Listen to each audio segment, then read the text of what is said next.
And we're live. Hey everybody, Matt Clark here. So welcome to the Amazing Selling Machine coaching call. You should have just wrapped up with Module 3, but if you're feeling a little bit behind, Rich is going to help you out with that. So do not worry. This is when the pace really starts picking up. So Module 1 you're getting set up. Module 2 you're finding a product, which does catch some people up, but then Module 3 you're picking a supplier, but then you have to start contacting a supplier and doing a lot of other steps.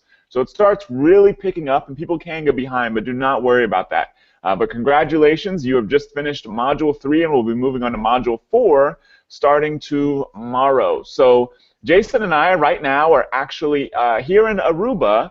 It's a Caribbean island, very beautiful island. We're here for a mastermind we're doing with just a few actual past Amazing Selling Machine students. So we're here doing this mastermind. We're actually taking a break from the sessions while we have another speaker that's in there doing this. But it's been really cool because we've got a lot of people that have actually just joined Amazing Selling Machine only about 6 months ago. And they actually didn't really get started till the business until about 5 months ago or so.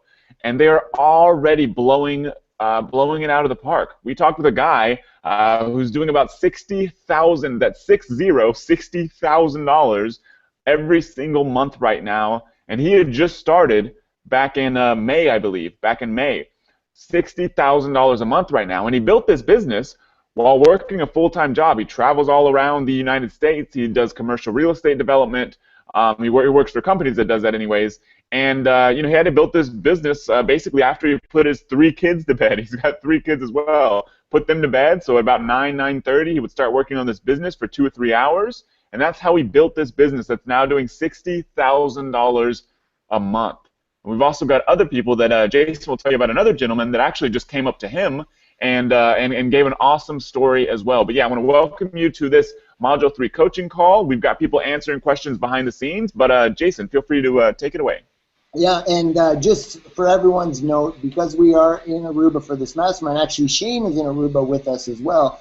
Our internet might be a little choppy, so if it is, I apologize. Rich and Mike will try to take over the show for us here, but we should be good. But yeah, and in fact, the gentleman that Matt is talking about right now has agreed to be the guest on next week's call. So you'll get to meet that person and hear straight from him how since just last March, I believe it was, or April, he has now been able to, from having no products ever, I'm never owning a physical product brand. This wasn't someone that already had a product and has come on to Amazon selling it. This person started from scratch, but just went head first, worked hard, and he really is only spending 2 to 3 hours a day while he's doing his full-time job. And even though he's up to $60,000 a month, because he's being so aggressive, he is staying working so he can reinvest 100% of his profits to keep growing it. But he does have a plan. By January, he wants to be out of working and just full-time running a business.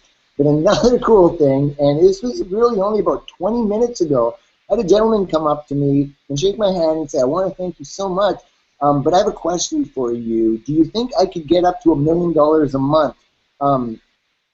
Is it reasonable? And I looked at him, I said, well, where are you now? And he showed me his stats live.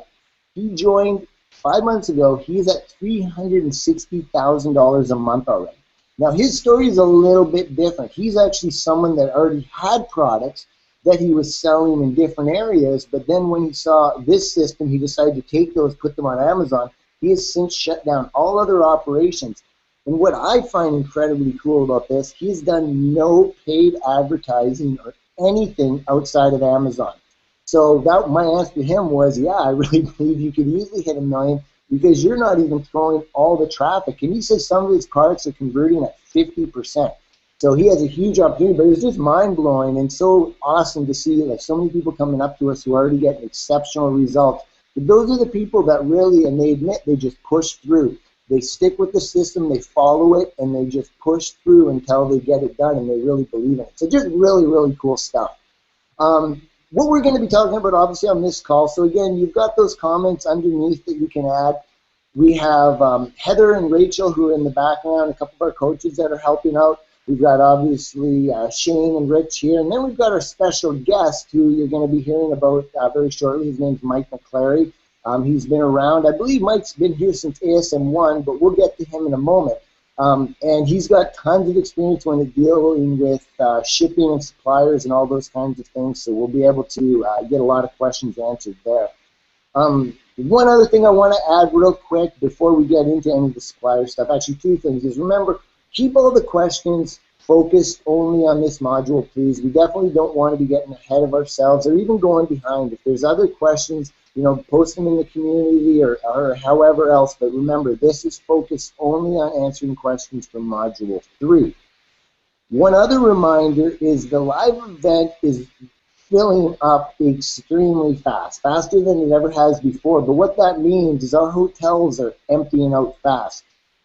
So if you want to take advantage of being able to stay right at the Venetian, you're really going to want to book those rooms right away. Really recommend you don't wait for it. And now is something that's been evidently clear here. Everyone is so excited. Everybody here was at the last live event, and pretty much everyone here says there's no way I'm not going to the next live event. So make sure if you're still on the fence about it, believe me, give yourself a shove off that you want to be there. Now, when it comes to talking about suppliers, you know, this module 3 is all about, you know, finding your suppliers. And for a lot of people, this is probably the most frustrating one because this one takes a little bit of work from actually having to contact suppliers and things. And a lot of times it's easy to get really frustrated. And, you know, because there's a language barrier where the person you're dealing with, maybe they're in China, they'll have not the world's greatest written English. Now, the one thing to remember is, first of all, ask yourself, can you speak Chinese? So the reason I'm saying that is don't be too harsh on them if they have a hard time, you know, with the English communication, because remember, that's not their first language, but they're extremely smart and dedicated, and they want to help you. So whoever you're using for a supplier, you want to look at it like you're building a strategic partnership, because that's what you are doing.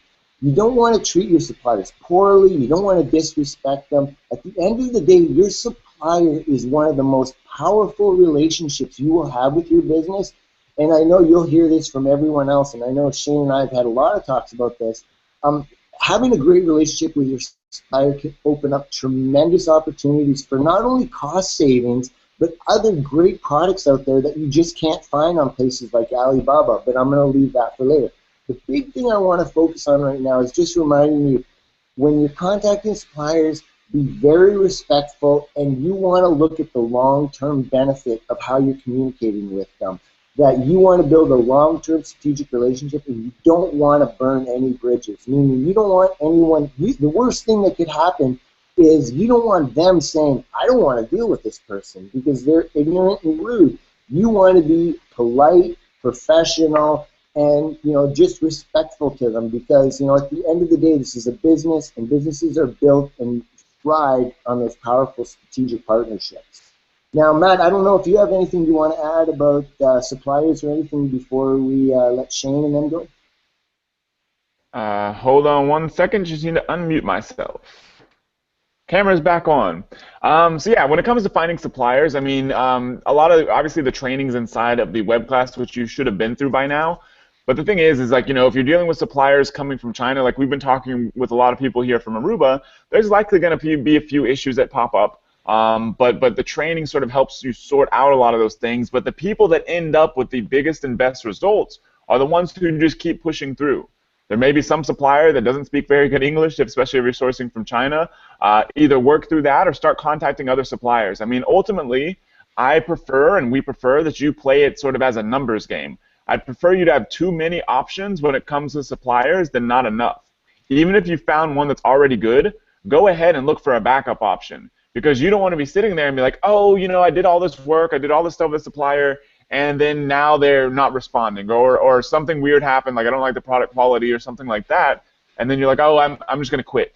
You do not want to be in that sort of position. Have multiple options. This is a business you're building. Even massive companies out there, Apple, for example, that sources a lot of products from China and has manufacturing facilities in China, but still they don't make all the pieces of all their products. Even they are going to have multiple supplier options, because you building a real long-term sustainable business that's going to change your life, you can't depend and put all your eggs in one basket, especially when it comes to a supplier. And like we talk about in the training, you can also get better prices that way.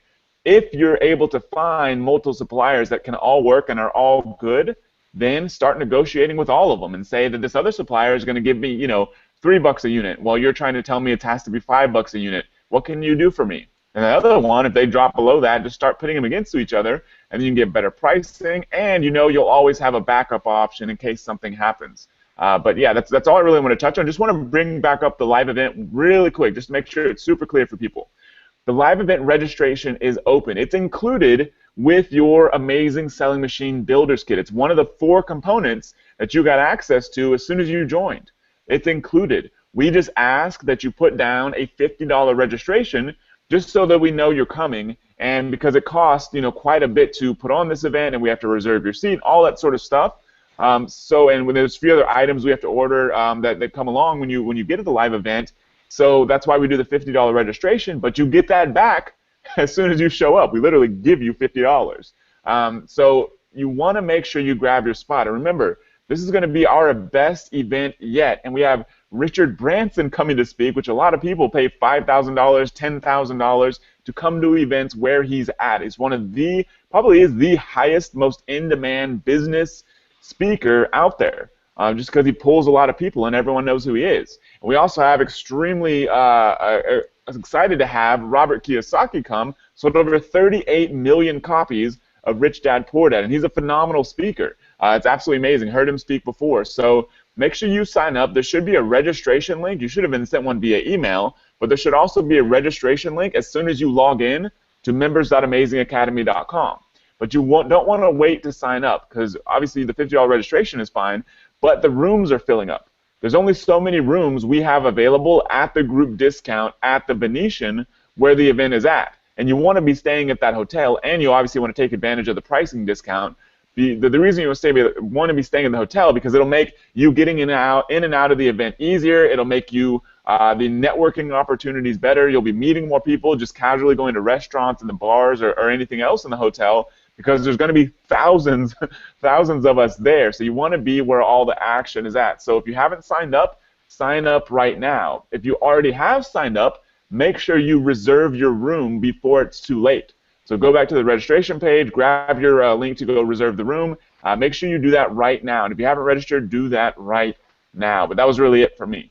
All right, cool. So Rich just dropped off the call because his internet had a little bit of an issue, but he's coming right back on, so he will be on. One thing actually, Matt, you just reminded me of that is when I got started online, not online, I'm sorry, selling on Amazon, I actually had my suppliers bidding against each other. So what's really important to take from that is you don't want to be lazy here. And I don't want that to be an insulting word to anyone, but oftentimes we just want to get through things and do things.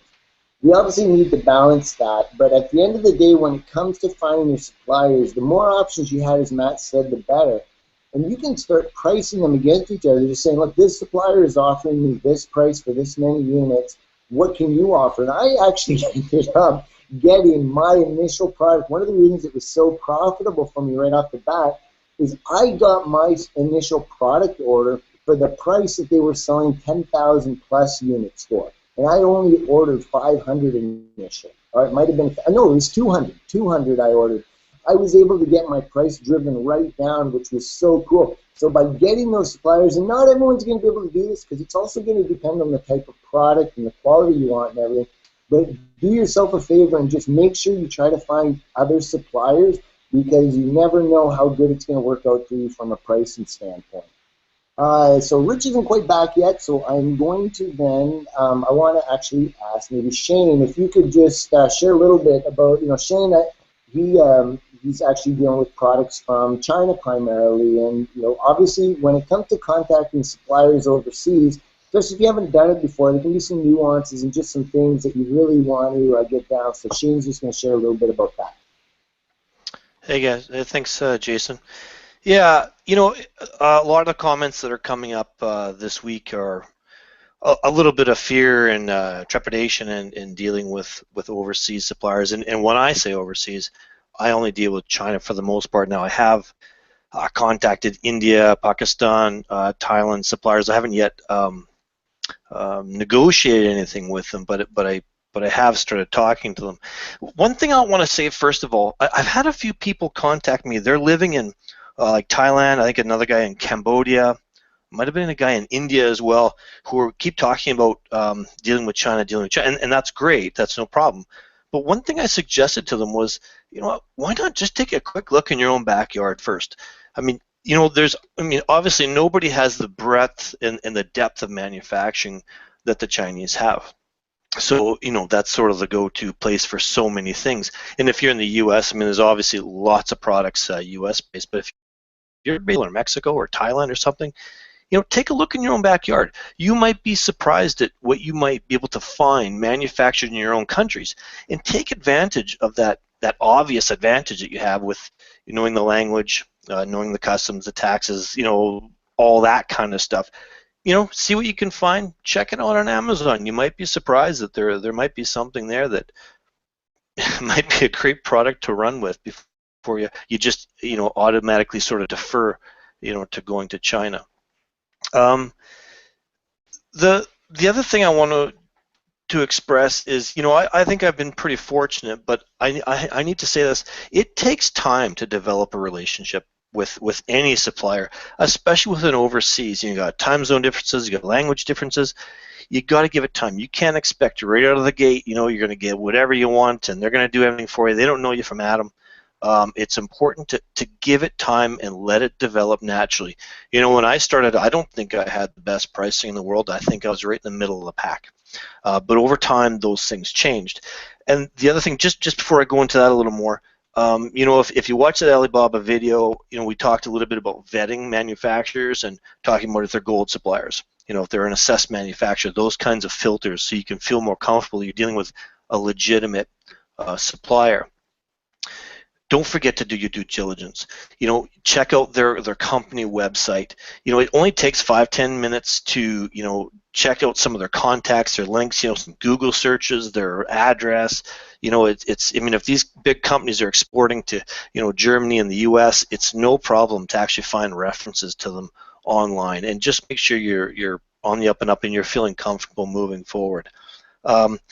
The other thing too is, you know, when I started, you know, you look on Alibaba and you see that, you know, it says I'm online now, you know, chat now type thing, and sometimes that works. I found that the Alibaba system was a bit quirky.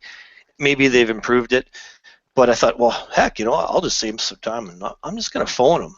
It didn't really work out so well. They answered, but immediately they wanted to get off the phone, and I thought, oh, you know, maybe it's the cost, you know, maybe it's, you know, I'm burning up their cell phone minutes or something. But, you know, then they said, you know, here's my Skype ID, so I added them to Skype. And if you don't have Skype, you need to get it. I don't think I have yet to deal with a supplier that doesn't have Skype. So, anyways, I'd go to Skype and then I'd Skype phone them, and they're like, you know, they hang up. You know, they're just, no, we just want to text. And I slowly learned that even though some of them have pretty decent English skills, they're still not always really comfortable talking. So when you're texting with them and when you're able to send messages back and forth, they're a lot more comfortable. It gives them time to kind of absorb it, translate it, whatever they need to do to formulate their answers, and it's pretty fast. I mean, email's great, and it's a great way to initiate contact, and sometimes it's the only way to initiate contact, and that's fine, but you'll want to have that pulled off to Skype. And I think one of the reasons why is sometimes somebody check Skype, you know, once, or sorry, their email in the morning or something, or, you know, twice a day or whatever. And a lot of times an email comes in. I know for me, it's something I think I can defer. I'm like, okay, at, you know, 2 o'clock, maybe I'll take care of that. But a Skype message is more like a conversation. I find they get answered a little more quickly.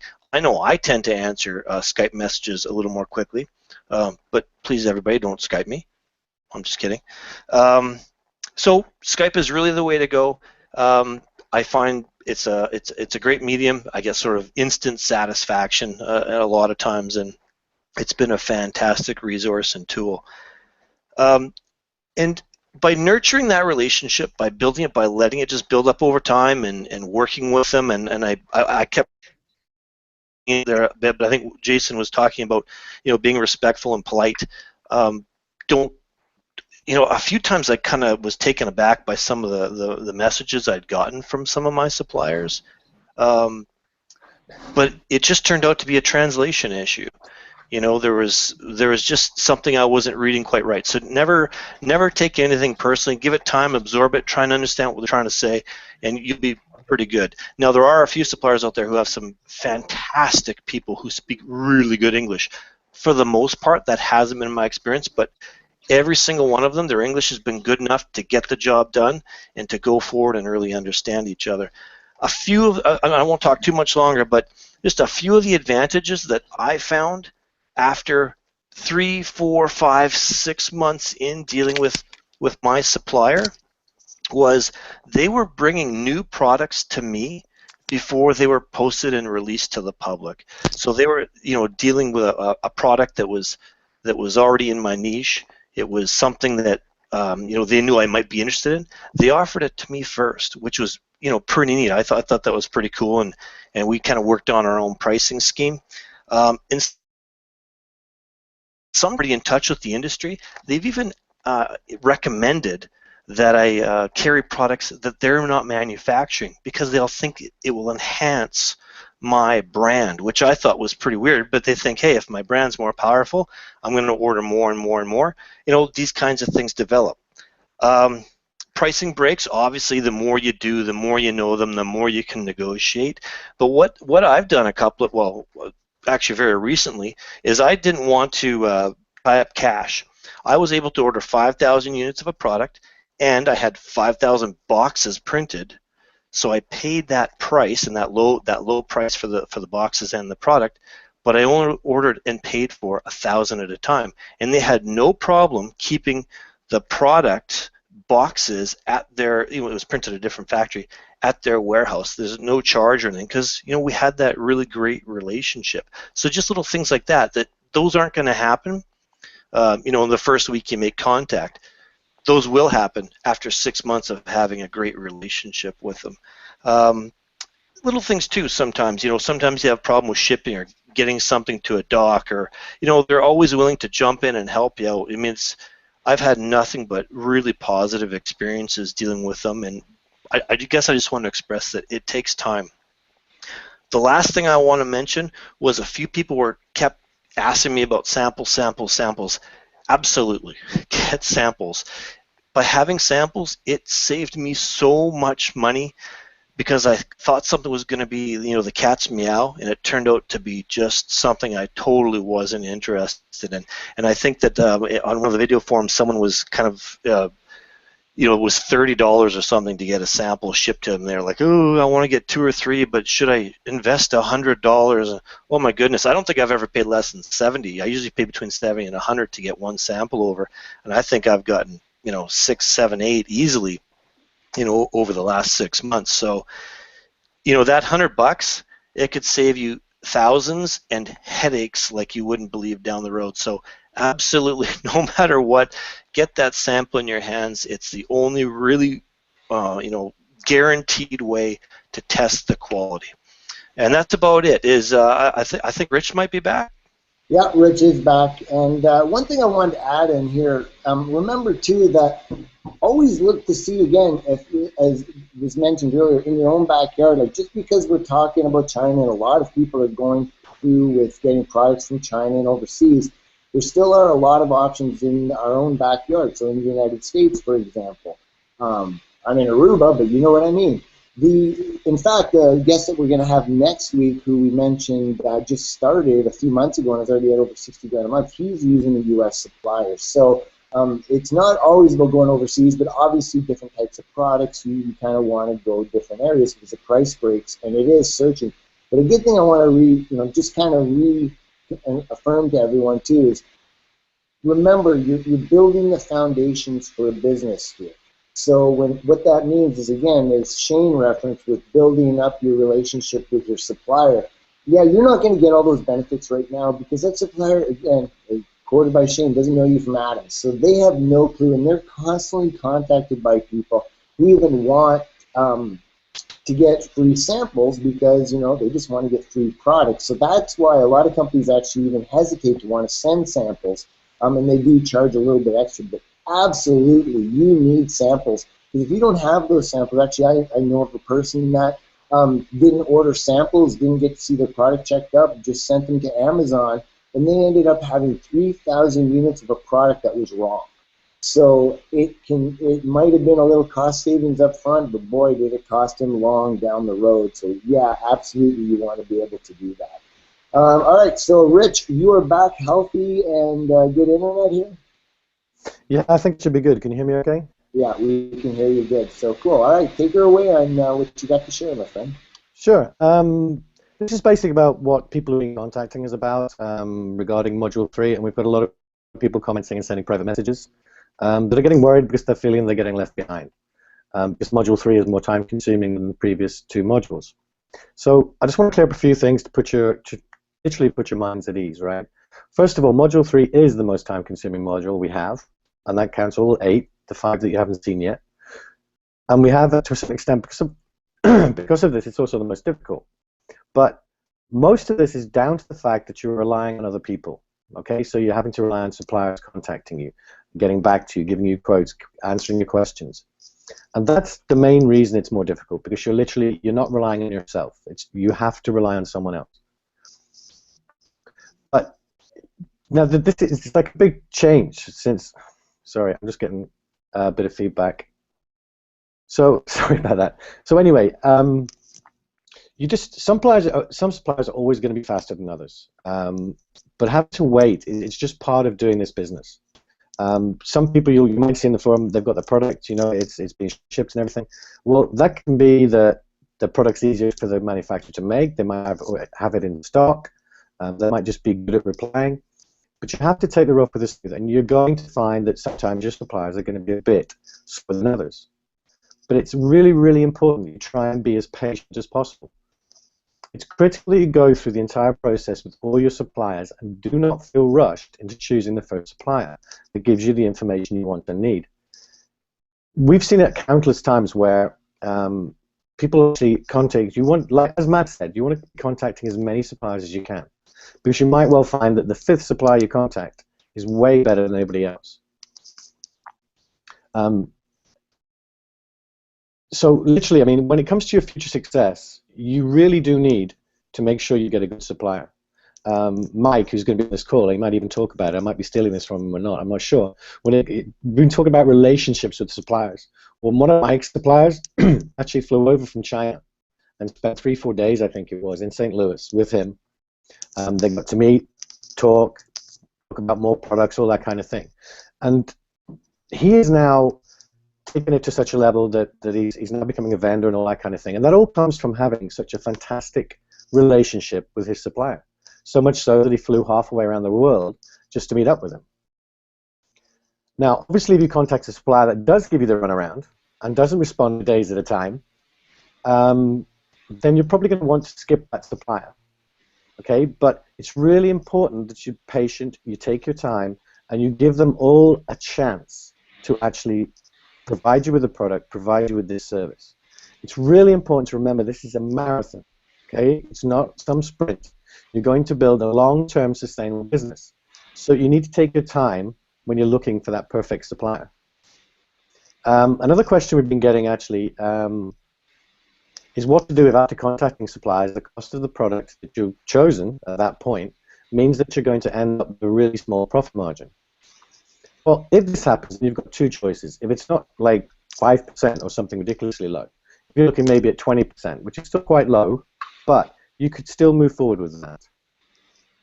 Or you literally have another choice, and that is to go back into the training, start looking for another product.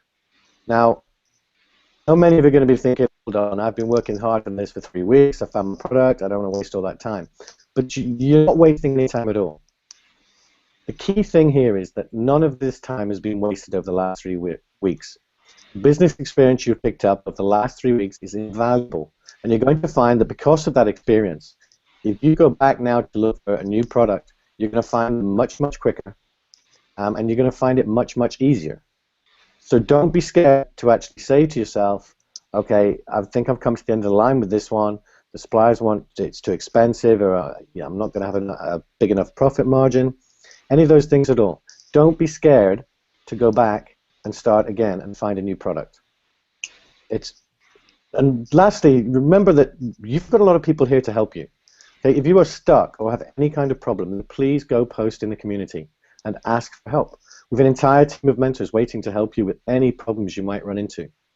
So basically, to conclude, don't feel that you're getting left behind. You're not. Nobody gets left behind with ASM. We're always going to be there for you. We're always going to be there to help you. So even if it takes you a bit longer to get up and running, then so be it. But as you know, we've said this, you're building a business. This is not about just selling a few products on Amazon. And also, one last thing, you have the entire ASM community cheering you on, literally. It's not like everyone's competing against each other and you know, stabbing each other in the back or anything like that. They're all cheering you on. And again, it's a marathon, it's not a sprint. So be patient, make sure you find the best supplier you can. Very cool. One thing I wanted to add on that, a couple of things actually. Remember, yeah, first of all, remember you're building a business here, and this is something that actually we talked about in the sessions here. You are going to hit roadblocks. There is no doubt about it. And actually, I remember Mike mentioned this before when we had an interview just about a month ago. It's like he actually changes that into when roadblocks come up, he looks at them as exciting challenges to conquer. Because instead of sitting there and dreading, it's like, oh my God, when is the next issue going to happen? Instead, he's like understanding and accept, and this is a great way to be, that these things are going to happen. Any successful business goes through them. So instead of sitting there and curling up in a ball and saying, oh my goodness, what am I going to do? You just deal with it. And that's the way you're going to grow your business. And this module, finding suppliers, it's a roadblock for a lot of people because it's frustrating, it's hard. You have to actually be reaching out and contacting people. But believe me, it's going to happen. You're going to find them, and it's going to work out. It always does. And yes, please don't feel like you're being left behind. Remember, first of all, each week, even though these calls themselves focus on that particular week, everyone's still in there for the forum, all of those good things. In a couple of weeks, you're going to have access to the Facebook group. I mean, there's so many great things that add even more support, but we're here for you. So any questions you have, you know, please make sure you either contact support by email or through the live chat or post them in the forum, and we'll get taken care of. All right, so Mike McClare, I don't know, Matt, I assume you're there, buddy. I don't think we lost you. Do you have anything to add before we get to our guest? I am here, but no, I don't have anything to add at this second. All right, cool. Just making sure that you can go ahead here. Cool. All right, so our next guest actually is a mentor who has been around since, I believe, ASM 1. Is that correct, Mike? So yeah. All right, so he's been around for a while, and he actually has helped with training. He's been just an awesome guy to work with. And it's a privilege to have him on here. He's been able to get his business up to $100,000 a month, and that's when also, you know, he started with a full-time job. He's been having distractions that pulled him away. I have to take credit for pulling him away on some things, but he's consistently been able to build a business that's now over $100,000 a month, or actually hitting the $100,000 a month. So, Mr. Mike McClary, thanks, Mike, for being here. It's always a pleasure to have you. Thank you for taking time out of your day freely to share with everyone here. And maybe you could just give, for those that haven't heard of you, a quick story about your story about how you got into ASM and how things have progressed since, and maybe share a little bit of your learnings about dealing with suppliers. Sure. Great. Thanks for having me on again, by the way. So I started out with the first ASM group. It was in March of 2013, so really just a year and a half ago. So it's kind of funny when you think about, I'm one of the experienced people that's been around. Still, my business is only a year and a half old, and it's already doing $100,000 a month, which is pretty amazing. We have to like take a step back and look at the perspective of that sometimes, because no other business that I know of can grow that quickly, that strongly too. So it's been an amazing ride. When Jason mentioned that he also met another member who's doing great already and had a full-time job, that really resonated with me, because that's exactly where I was in the beginning of 2013. I still had a full-time job. It was a great job, but I needed something for myself, and I wanted to try something for myself. And luckily, a good friend of mine forwarded me an email when the first Amazing Selling Machine was launching. And I remember seeing the email thinking, oh, wow, that's too good to be true. There's no way that, you know, any kind of business could work out that well. But then I watched the videos. I saw Jason and Matt on the 4 videos giving away tons of great information. And I remember actually after watching each video, I kept thinking, oh my God, I can do this now just with that first video that they shared this information with. And then I'd watch the next video and I thought, oh my God, there's so much more great information. Now I can really do it. And I got to the fourth video and I started thinking, you know, if they've given away that much information for free, then I can't even imagine what's inside the course. And I signed up, and it was the best decision I've ever made from a business perspective. I immediately got hooked into the business. I made some great friends. Actually, you know, I've met good friends. Rich Henderson, as a matter of fact, at the live events. He and I have gotten to become really good friends and business partners now too. So we actually do some stuff together. It's an amazing event to go to and build some relationships and learn a ton more. I do remember one thing from the first live event, and it's been true for every single live event, that when I go to the live event, I hear all these amazing ways to get more and more traffic, to increase your sales, make your product listings convert better, ways to develop your mindset so that you can really accomplish anything you want. And every time that I go to a live event, I walk out realizing, oh my God, if my business is doing this good, I've only scratched the surface, because there's so many things out there that I haven't even touched upon yet, that if I go out there and do 10% of what I learned at the live event, my business will double. And so that's what's happened after the live events. And also, I was in one of the Aruba mastermind trips too.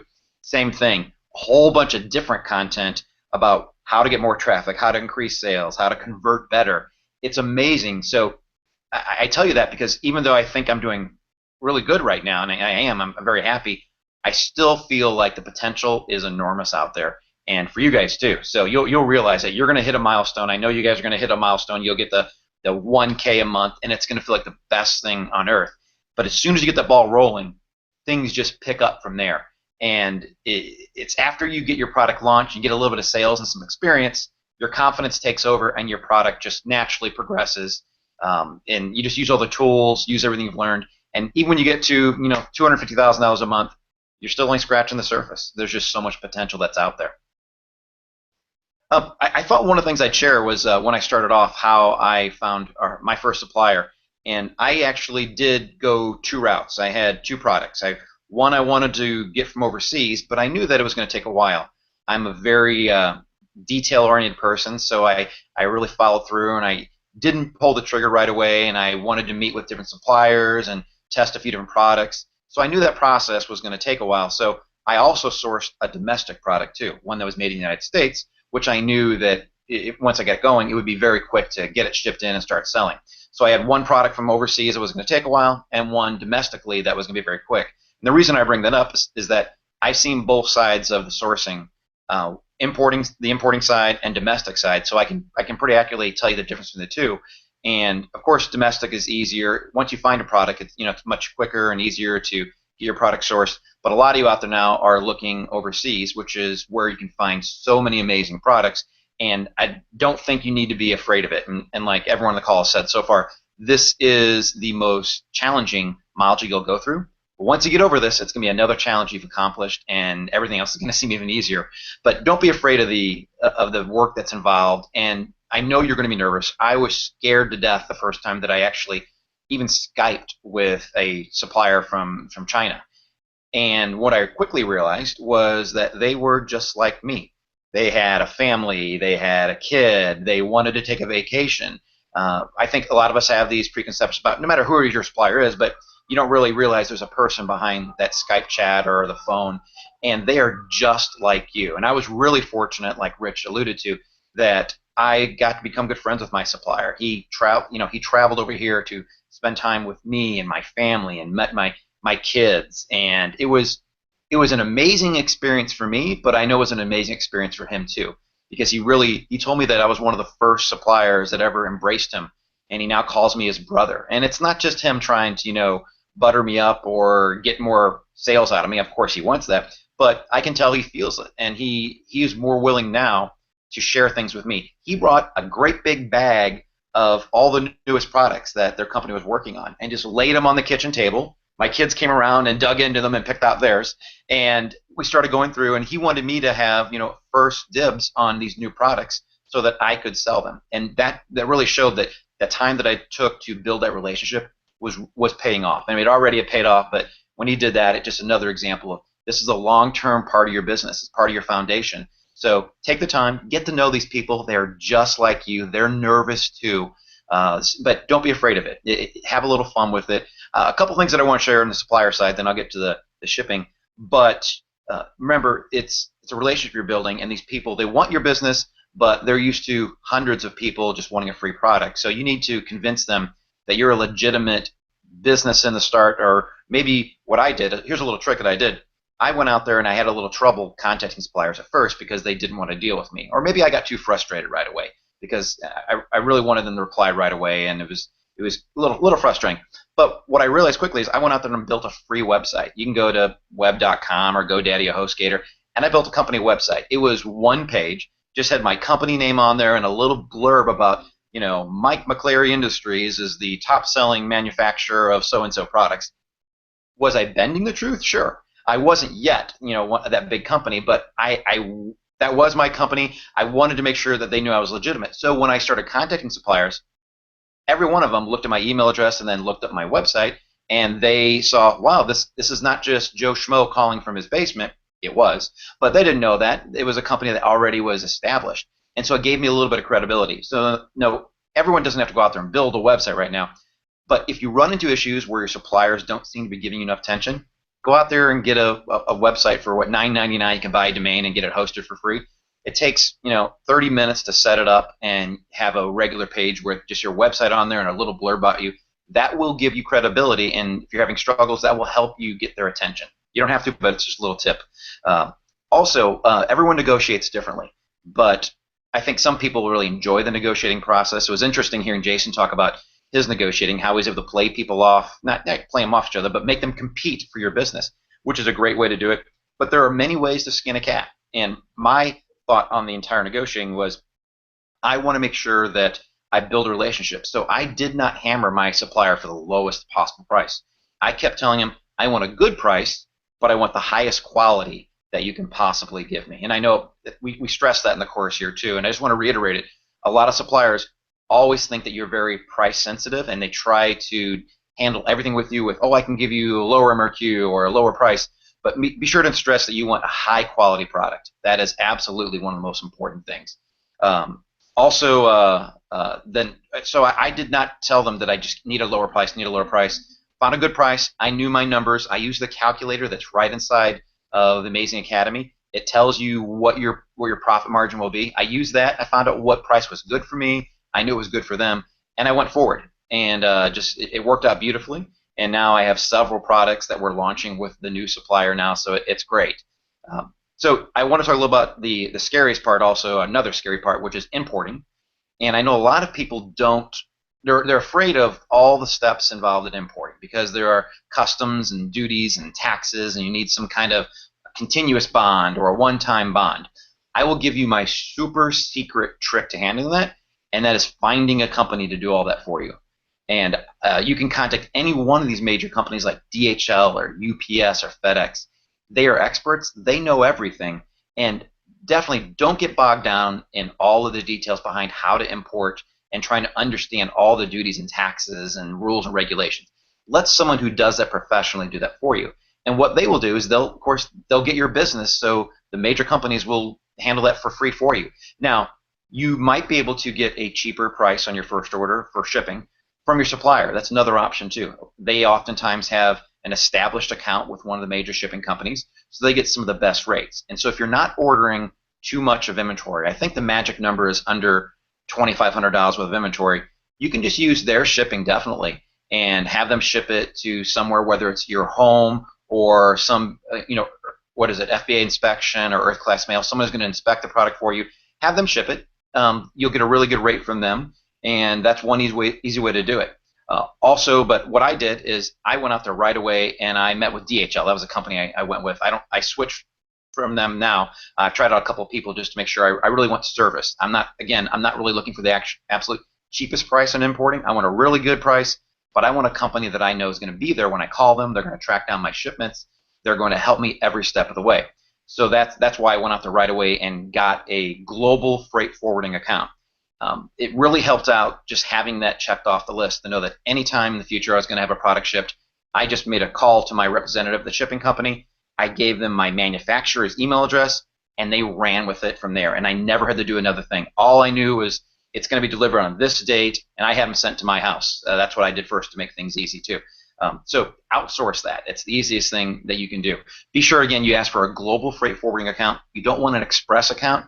An express shipping account is the kind of account where they get things to you in a couple days.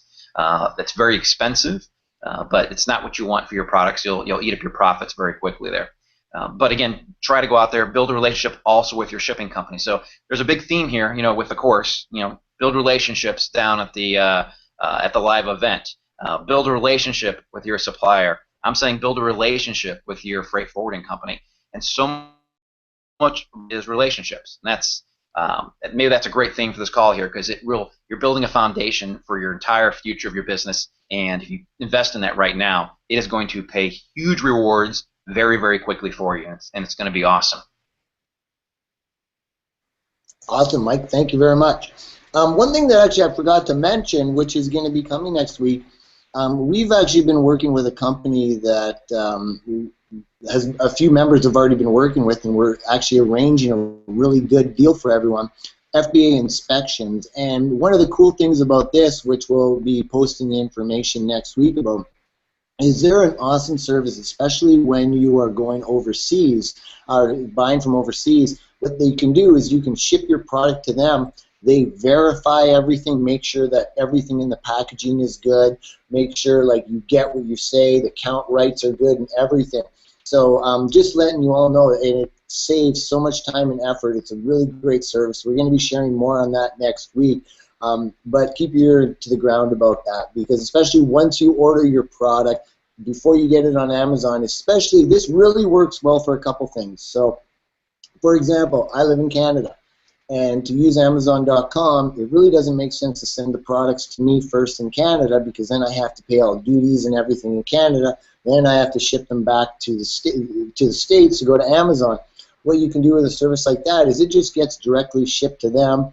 It's very low cost. It's not expensive. They verify everything for you. They take pictures. They show you. They make sure. They'll even like put inserts in packages. All of those good kind of things can really help.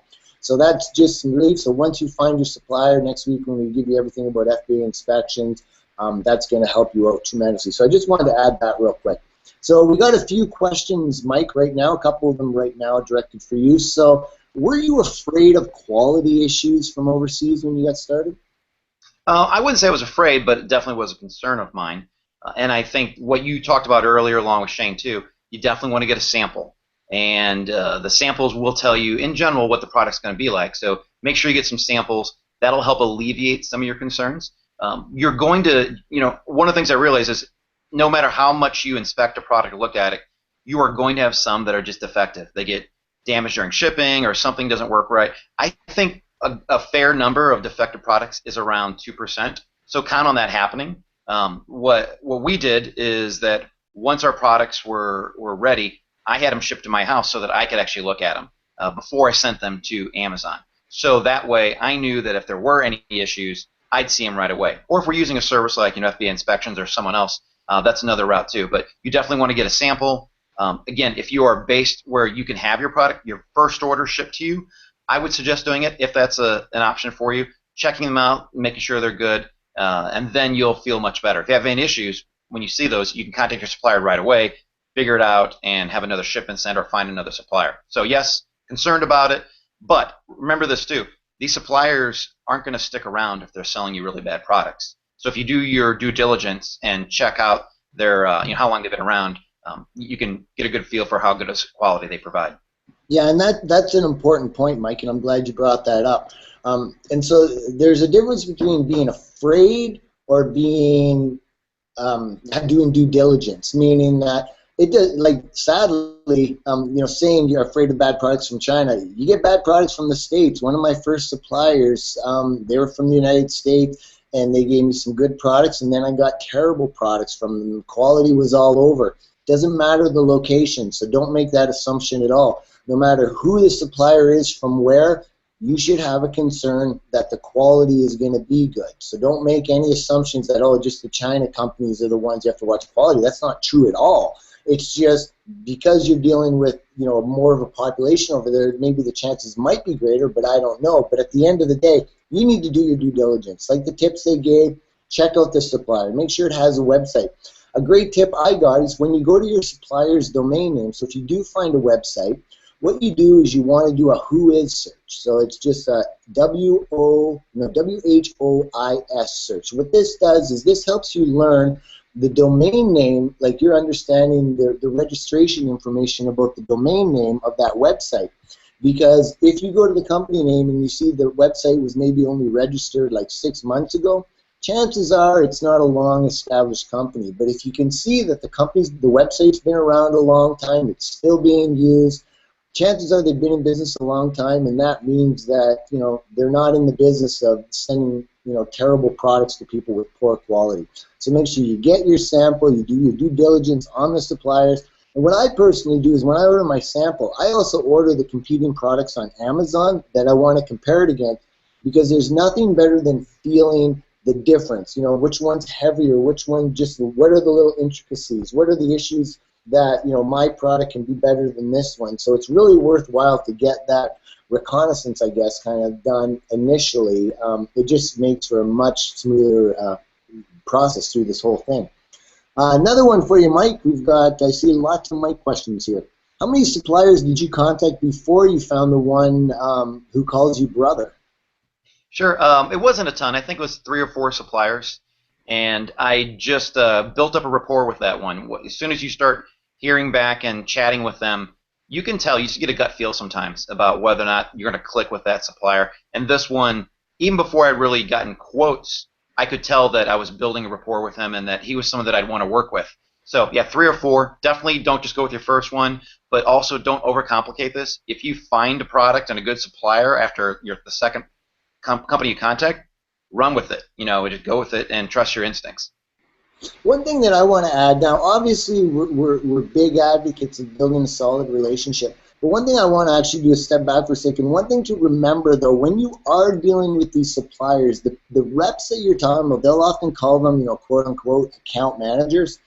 You got to be careful of that, because at the end of the day, their job is to try to sell you more products. Now that's not a bad thing. Obviously they're running a business just like you want to sell more products.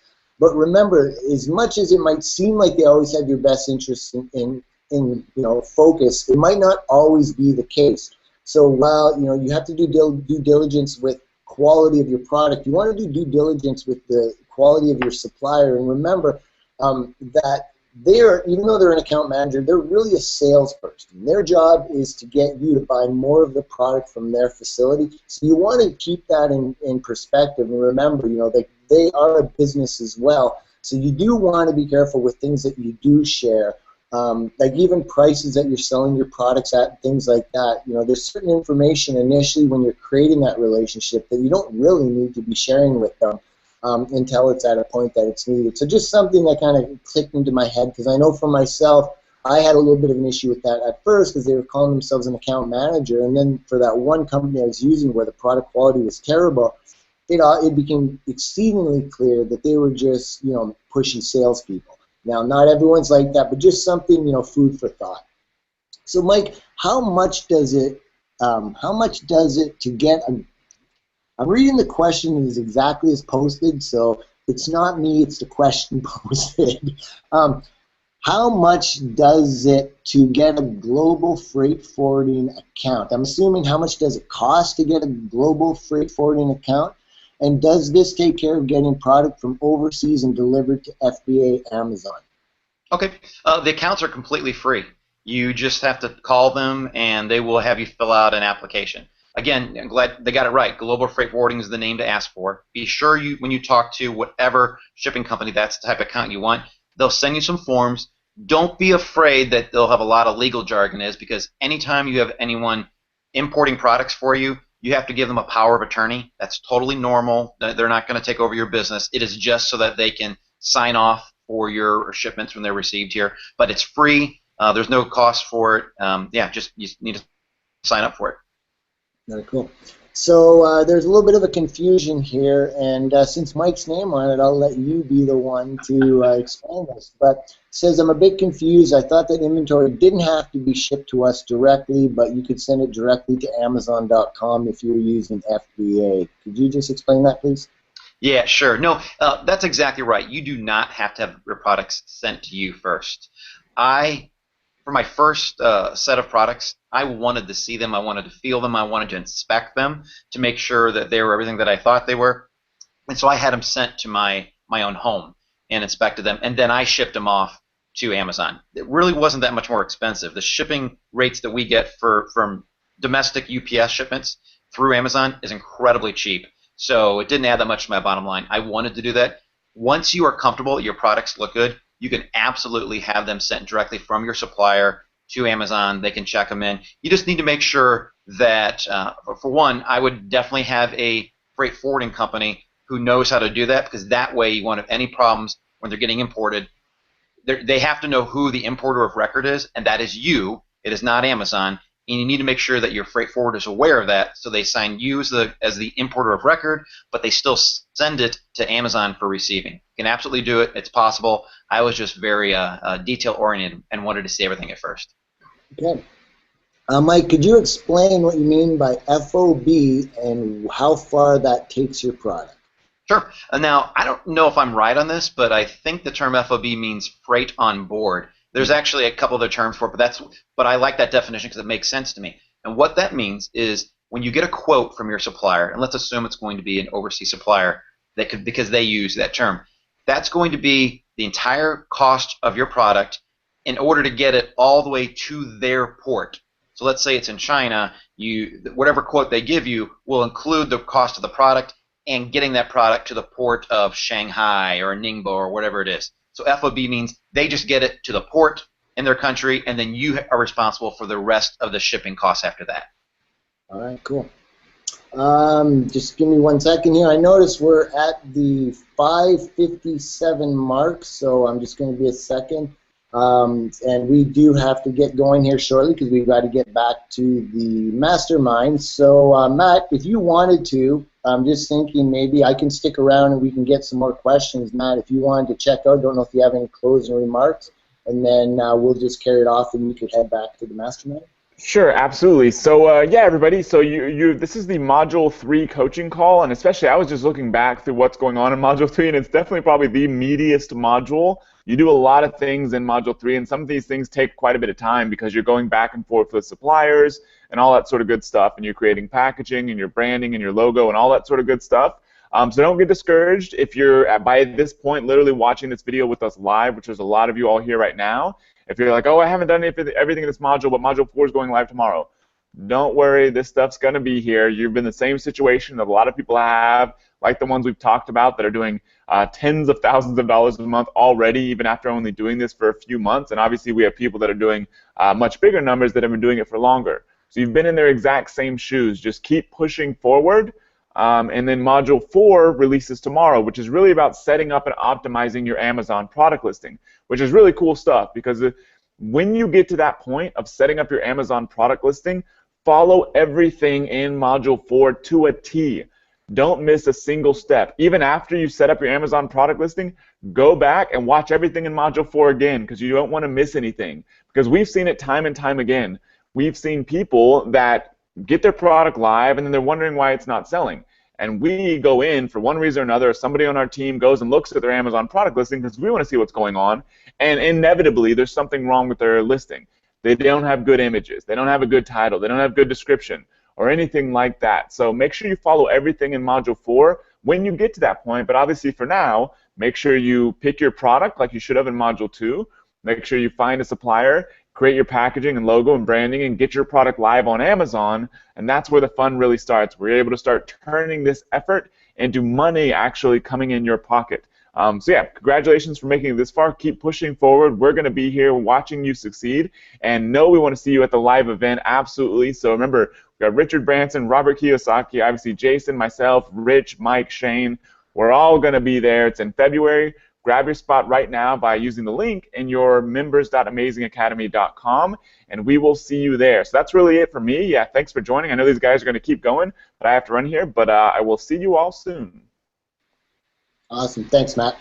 What I'm going to do right now, because we got, it looks like 3 more questions, is before I do the questions, because some of you might have to go, I'm going to do our Community Helper of the Week. So as you know, each week what we do is watching the community. We look for people that are kind of standing out as being helpful, getting in there, just offering encouragement, answering questions, taking time out of their own day just to be able to give back. And these are people, new people into the membership, so all just ASM4 people. And so what we do is we just like to first of all call them out, thank them for everything, but we also pick someone each week, and it's always tough because there's always so many good people, but we pick one person who we call the Community Helper of the Week, and what they do is they get to be get a half an hour on the call, on a phone with me, on Skype, anything, whenever they want, as long as it's before the live event. And I will spend 30 minutes with them talking about anything, whether it's your product selection, your product listing, supplier, anything, any strategy you want whatsoever. So the encouragement there is I hope it encourages you to get involved in the community and help out, because what we have found is the most successful people seem to be the ones that are really into the giving back. It's that whole idea of reciprocity. I'm not telling you to spend hours and hours. In fact, I recommend you really focus your time. But if you do have time to be able to help others, the payback is huge. So please, I encourage you to do that. But with that said, I would like to, and if I do butcher a name, I'm truly, truly sorry. I do my best, but I am Canadian, so that might be why I can't enunciate it as properly as you would like. So Kata Pertosi, I guess, K-A-T-A-P-E-R-T-O-C-I, thank you very much. Great post and support. Amazing Winnie and Greg D.I.B. So you 3, awesome, thank you. Now, you didn't win the Community Helper of the Week. You guys were runner-ups because you did a great job. Actually, the runner-up was Susan Crozier, C-R-O-Z-I-E-R. The runner-up, but the winner is J.W. Hart. So J.W. Hart, thank you so very, very much for all the awesome help you've had this week. It really means a lot to all the members that everyone's in there helping out. So J.W. Hart, please contact support and let them know, and as long as it's before the live event, so this doesn't have to be till January or anything, let them know, and I'll get on a call with you for half an hour, and we can strategize, do anything you want on that call focused on your business. All right, so I'm going to go back. We got a few more questions here, not many because we've got to get running soon. But Mike, I've got another question for you here. It says, it is recommended to open a DHL account to have inventory shipped from China directly to Amazon. Sorry, is it, not it is. Is it recommended to open a DHL account to have inventory shipped from China directly to Amazon? Or the items can still be shipped without opening a DHL account? I'm just waiting for my sample, and after that I will be buying my first inventory. I just want to know if I can open my account afterwards. Yes. Okay, no, I'll give it more longer. You can absolutely open your account afterwards. You don't have to have it, because when you order your first order, there's going to be a certain time it's going to take to manufacture it, so you'll have time. I suggest, though, if you have free time, start getting an account open now. Maybe even get an account open with 2 or 3 shipping companies. Just for simplicity's sake, go with the first 3: UPS, DHL, and FedEx. They all have importing services. They're all free to open an account. And call around, see which one you feel comfortable with, and maybe get 2 accounts. That way, when your first shipment is ready, you can get 2 or 3 different quotes on what it's going to cost to get sent to you. And so yes, you can wait, but take some time, get an account set up so you're ready to go when the product's ready. And the other part of that was, do you have to have one of those in order to have it shipped directly to Amazon? The answer technically is no. You don't absolutely have to have a DHL account if you're going to have your product sent straight from China to Amazon.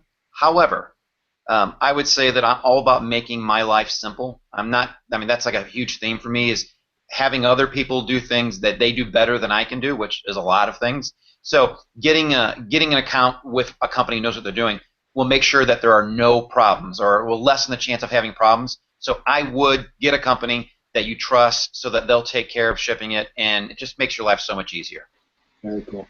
The next question finally is for me, but the last question is again for you, Mike, so hang on a second. So I was asked how many similar products would you recommend ordering from Amazon to test their quality and packaging? Well, it really depends on the products that you find. So when you're doing your research, 90+% of the time I was just ordering one, because you kind of find that main one that had the best combination of everything, and usually it was the best selling one that you really are going to be competing against the hardest. But you might find that there's a couple that you want to test.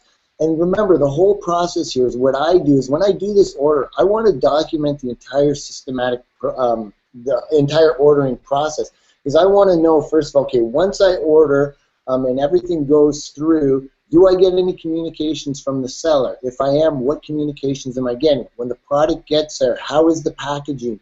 Are there inserts? I want to study absolutely everything. And really, I mean, again, you really only have to do it with one, but you might find for whatever product you have, you find a couple, better selling products on Amazon that you do want to order.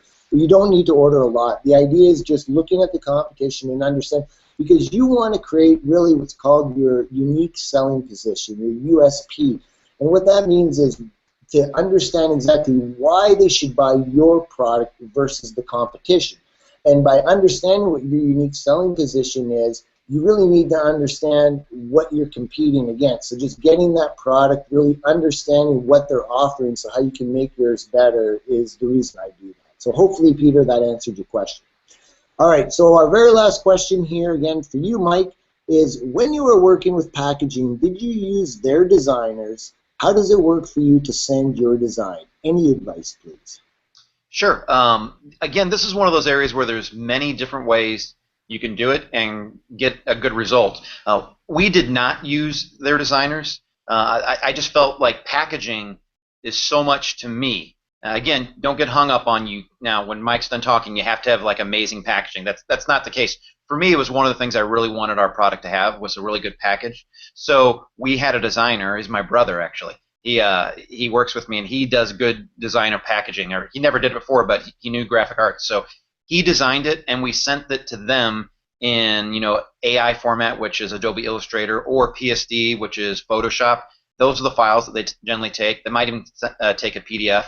But I chose to have someone do our design for us internally, because a lot of times these manufacturers, they are not as much into packaging as you are. They can do the packaging, they can create a good design, but I like going outside and getting my own design.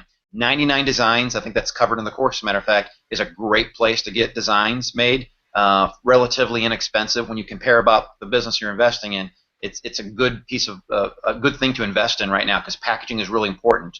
And someone asked me a question earlier this week about this. Do I have to have packaging with my logo on it, and do I have to have my logo on my product itself to get going? It's kind of hard to sometimes get a low MOQ and have them do the packaging and have them do something special on your product. What I suggest to them is, you don't have to have both, necessarily a logo on your product and packaging for your first product, but I would suggest having one of the two. Either have your own package so that it's your brand and it doesn't look like anyone else's, or on your product, if it's not a product that needs a package, have your logo on it too. You want something to differentiate your product from every other one that's out there. Awesome. A couple other little tips. Again, Mike, thanks so much for sharing so much there. But one of the things, early lesson I found is, even if you're using your own designer, but if you're using the manufacturer's labeling and everything, you want to don't go to 99 Designs and get this awesome colorful label and then just send it to them and expect they can do it. They might be limited on the color choices that they're going to have. They might have different prices for the color choices. So you want to get as much information from them, understand what colors, what type of colors they use. Like, are they using hexadecimal, or what do they use there? It's good to get that information up front so that you can give as much information to the designer who's designing. Now, as Mike said, he chose to use his brother. When I first started, I used the manufacturer. I just let them do it because I wanted to speed up the process to go through it. Because that's another thing to remember. You can always upgrade. Now, I'm not saying that's a recommended way to do it at all, too. But if you find that you're going to take 3 weeks to figure out your labeling and delay everything because of that, you don't want to do that. You want to get it going. Those things can be upgraded and changed and improved as time goes on. So make sure you don't dig your heels in and really want to be a perfectionist on certain things. just forewarning, that's all from learning experiences as well. So cool. All right, so Shane or Rich, before we shut down, do you guys have anything else you want to add? Any words of wisdom? No, I'm seeing a shaking head, and I believe Shane doesn't realize his video is off. But I'm here. I'm here now. No, I got nothing for you. Yeah. All right. Cool. Thanks everyone for being here. Thank you, Rachel and Heather in the background, for being so awesome at answering the questions. Really appreciate it. And Mike, again, truly appreciate it. You are a rock star in our eyes. You know we love you, and we thank you so much for always giving us this time whenever we need it. So appreciate it very much. And on behalf of Matt and myself, we'll say adios. This is recorded. We will be, tomorrow morning, it will be posted in the module, and Mike, who's recorded, the other Mike in the background, is hearing me, and I know he's saying, yes, it will be done. So you will see it tomorrow morning. Oh, and is next week Thanksgiving?